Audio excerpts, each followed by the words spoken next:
In the previous episode, we learned that the Zhou court was forced to relocate its capital from Haojin to Luoyang, and this marked the beginning of the Eastern Zhou Dynasty, which was divided into two periods, the Spring and Autumn period and the Warring States period.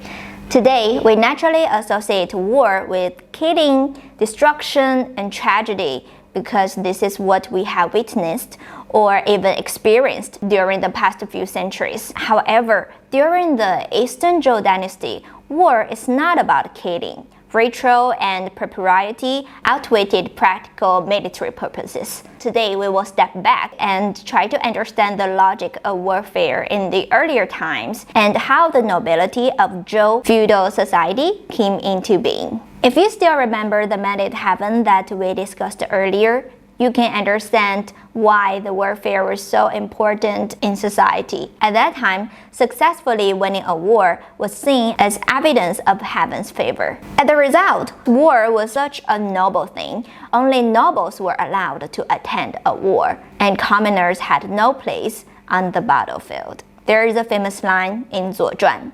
The great affairs of a state were sacrifice and warfare. After the Zhou overthrew the Shang, the king granted land to his relatives and trusted ministers.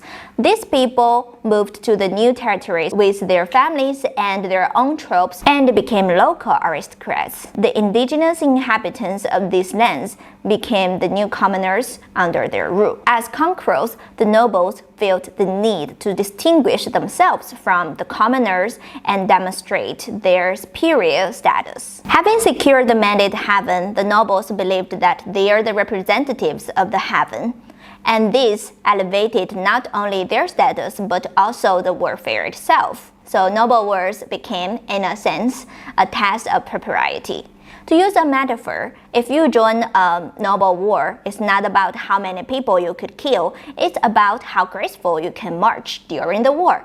And why this is important, because when you do the war, the commoners will see you and they can recognize your difference, in other words, your nobility. In this way, the social order will be maintained. As a result, wars between nobles were often more ceremonial than practical, and because only nobles were allowed to attend, wars remains relatively small to scale. And the most important thing is they were not there to kill people, they were there to demonstrate their ritual and propriety. Under such conditions, it was difficult for one state to eliminate another one. But something happened, and I will see you in the next episode.